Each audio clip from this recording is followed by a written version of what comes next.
देश की राजधानी दिल्ली के जंतर मंतर से इस वक्त की बेहद गंभीर और विचलित कर देने वाली खबरें सामने आ रही हैं। देश के भविष्य यानी छात्र पिछले 14 दिनों से सड़कों पर डटे हुए हैं, लेकिन सत्ता के कानों पर जू तक नहीं रेंग रही।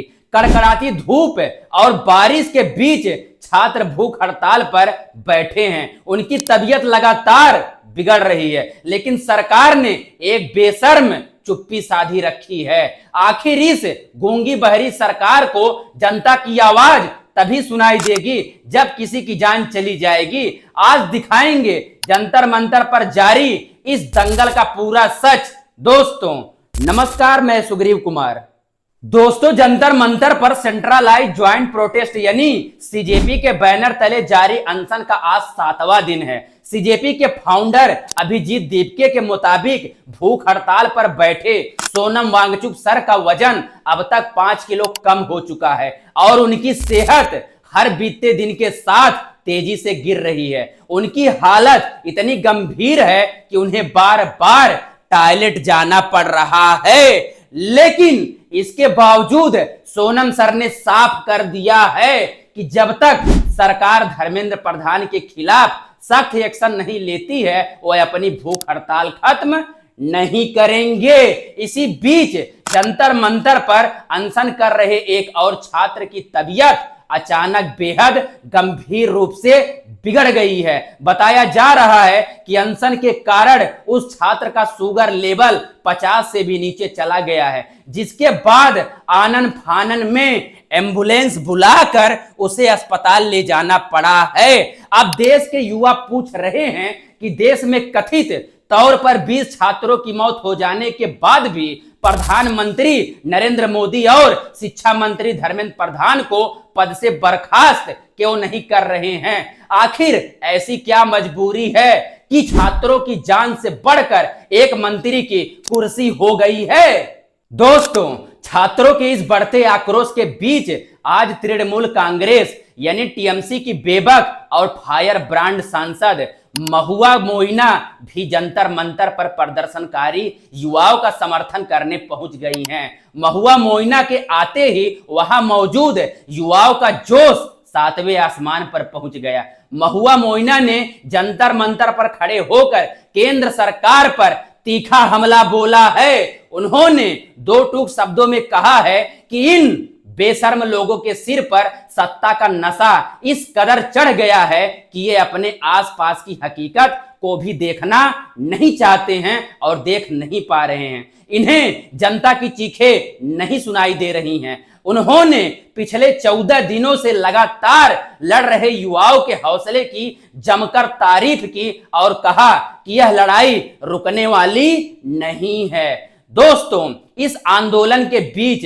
आज जंतर मंतर पर आम आदमी पार्टी के सांसद संजय सिंह पहले ऐसे नेता बने हैं जो जंतर मंतर पर सीधे पहुंचकर बच्चों के भविष्य और पेपर लीक जैसी सड़ी गली व्यवस्था पर जमकर गरजे हैं। उन्होंने वहां बैठे छात्रों का मनोबल आसमान पर पहुंचा दिया। संजय सिंह सिर्फ आए नहीं दोस्तों, बल्कि आंदोलनकारियों के साथ बकायदा स्टेज पर बैठ गए हैं। इसके बाद उन्होंने अपनी मधुर आवाज में एक नौजवानों वाली क्रांतिकारी गीत गाकर पूरे माहौल में जोश भर दिया है। उन्होंने गाया, रुके न जो, हाँ रुके न जो, झुके न जो, दबे न जो, मिटे न जो, हम वो इंकलाब हैं, जुल्म का जवाब है, हर शहीद का हर गरीब का हम ही तो ख्वाब हैं। दोस्तों, यह गीत सुनकर वहां मौजूद हर छात्रों के रेंगटे खड़े हो गए। दोस्तों, हम वो इंकलाब है, जुल्म का जवाब है, हर शहीद का गरीब का हम ही तो ख्वाब है। गीत गाने के बाद संजय सिंह ने सरकार पर तीखा हमला बोलते हुए आंकड़ों की बौछार कर दी। उन्होंने कहा कि आज देश को सिर्फ हिंदू मुस्लिम के नाम पर बांटा जा रहा है।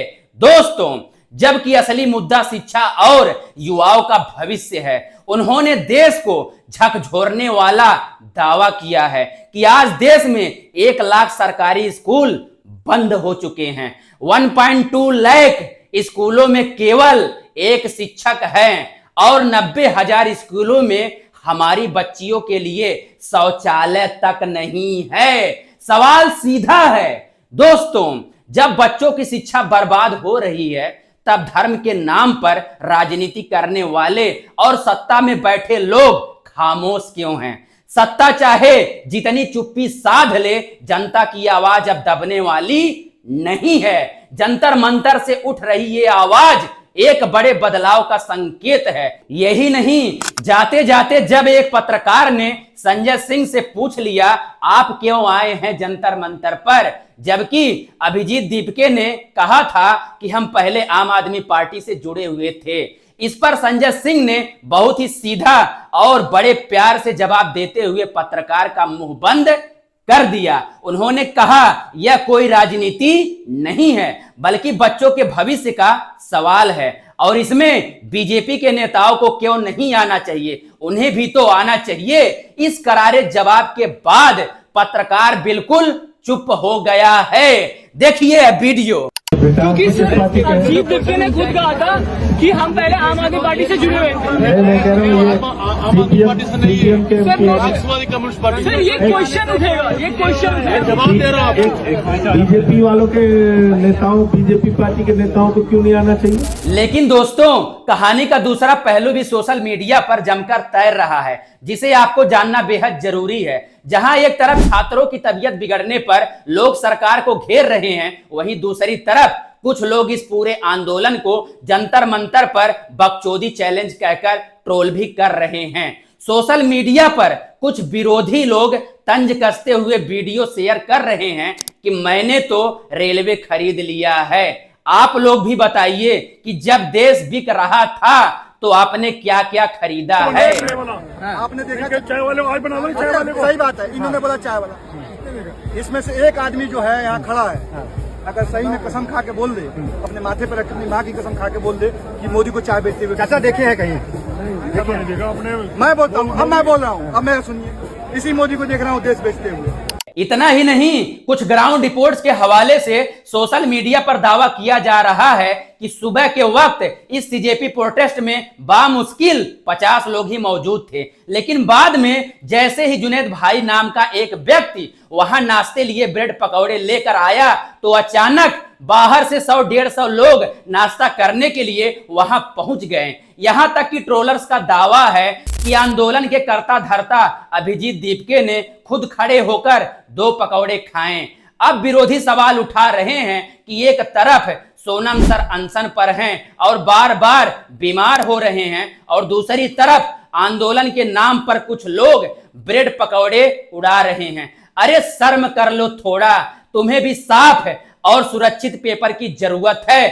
तुम्हारे भी घर में बच्चे पढ़ाई लिखाई करने वाले हैं, तुम्हारे भी परिवार से, तुम्हारे भी समाज से आत्महत्या करने वाले लोग हैं। भाइयों और बहनों, सोशल मीडिया पर ब्रेड पकौड़े की राजनीति और ट्रोलिंग अपनी जगह चलती रहेगी, लेकिन इस बात से कोई इंकार नहीं कर सकता है कि देश का युवा आज सड़कों पर है। अगर किसी छात्र का शुगर लेवल 50 से नीचे जा रहा है तो वह कोई नाटक नहीं है, वह सीधे तौर पर एक जान का जोखिम है। क्या सरकार सिर्फ इस ताक में बैठी है कि आंदोलन खुद ब खुद दम तोड़ दे? आपकी इस पूरे मामले पर क्या राय है? क्या शिक्षा मंत्री धर्मेंद्र प्रधान का इस्तीफा होना चाहिए या फिर जंतर मंतर पर चल रहा यह प्रदर्शन सिर्फ एक सियासी ड्रामा बनकर रह गया है? कमेंट बॉक्स में अपनी कीमती राय जरूर दें और देश के युवाओं की इस आवाज को